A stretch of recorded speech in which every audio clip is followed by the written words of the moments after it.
नमस्कार साथियों। कल राहुल गांधी की भारत जोड़ो अन्याय यात्रा जो थी उसका समापन मुंबई के शिवाजी पार्क में कल हुआ। इसमें सभी जो इंडी गठबंधन के जितने भी पार्टी वाले हैं वह सभी इस वक्त मौजूद थे। राहुल गांधी की जो स्पीच थी वो पूरी तरीके से बेबुनियाद, उस बात का कोई सेंस ही नहीं था कि वो किस बात के लिए इस यात्रा को निकाल रहे थे।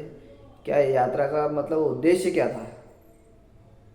उनके द्वारा कहा गया और उनका एक थोड़े दिन पहले एक इंटरव्यू भी सुना था मैंने कि जिसमें उन्होंने कहा था कि इस यात्रा के दौरान मैं भारत को समझने निकला हूँ।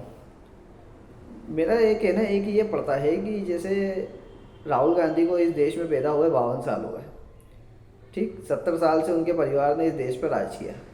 अभी तक वो सिर्फ देश को समझने निकले है ना। उनकी दादी ने, उनके नाना ने, उनके पिताजी ने, उनकी माँ ने, सबने इस देश पे राज किया है। ठीक, राज किया है इसलिए कहूँगा क्योंकि इन्होंने अपने देश को अपने हिसाब से चलाया है।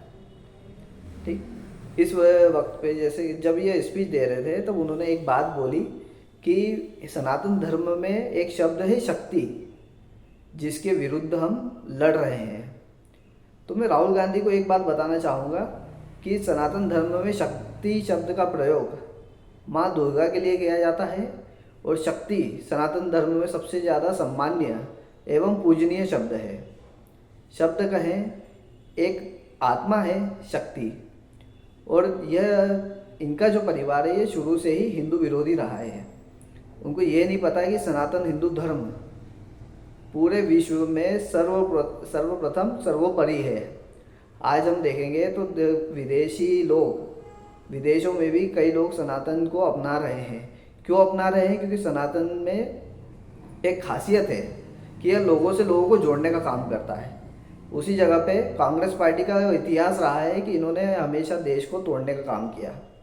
इन्होंने एक मज़हब के लोगों को साथ में लेकर हिंदुओं को हमेशा दबाने का प्रयास करा।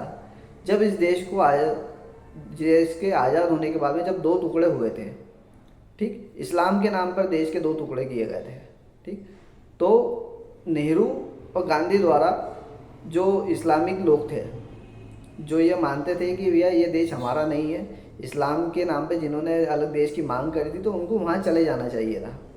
लेकिन इन्हीं लोगों के द्वारा उन लोगों को यहाँ बसाया गया, क्योंकि इन्हीं लोगों के दम पर ये हमेशा सत्ता में आते रहे। चाहे इंदिरा गांधी की बात करें, चाहे राजीव गांधी की, सोनिया गांधी की, और अब राहुल गांधी, इनका इतिहास रहा है।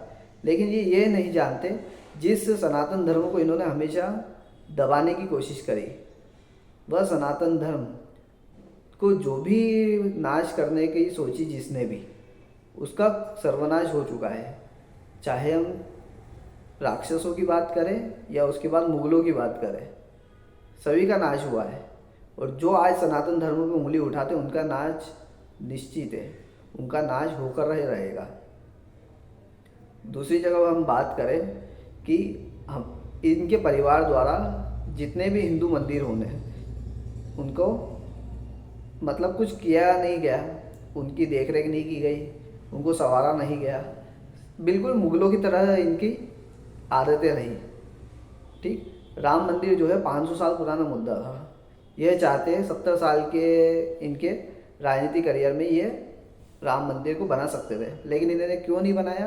क्योंकि ये 25% जो इस्लामिक लोग हैं उनको नाखुश करना नहीं चाहते थे।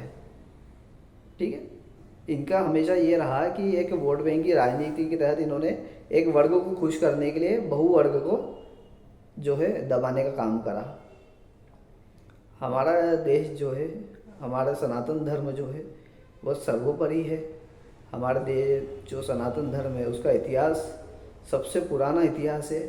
हमारे मंदिर हजारों साल पुराने मंदिर हैं। ठीक है, हमारे धर्म को ना कोई नाश कर सकता है ना कोई विनाश कर सकता है। जो विनाश करने की सोचेगा उसका खुद का नाश हो जाएगा। और राहुल गांधी के साथ मंच पे कई लोग ऐसे, सभी कहा जाए कि सभी लोग ऐसे बैठे थे, ऐसे लोग जो बैठे थे वो थे सीधे तौर पर सनातन विरोधी।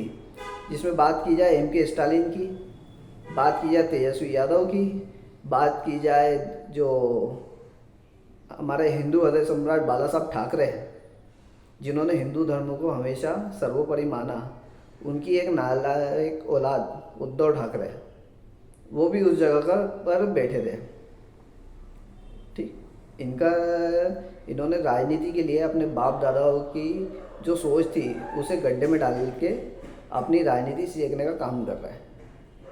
लेकिन ये नहीं जानते कि हिंदू धर्म जिस दिन एकजुट हो जाए उस दिन इनकी राजनीति के साथ साथ ये जड़ से समाप्त हो सकते हैं।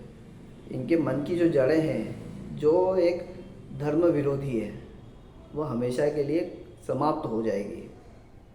मेरा आप सभी हिंदू सनातनी और सभी लोगों से एक ही निवेदन है कि आने वाले आगामी आम चुनाव में इन सनातन विरोधियों को सही से जवाब दें कि सनातन धर्म सर्वप्रथम, सम्मानीय और सबसे सर्वोपरि है। जय हिंद, जय भारत, जय श्री राम।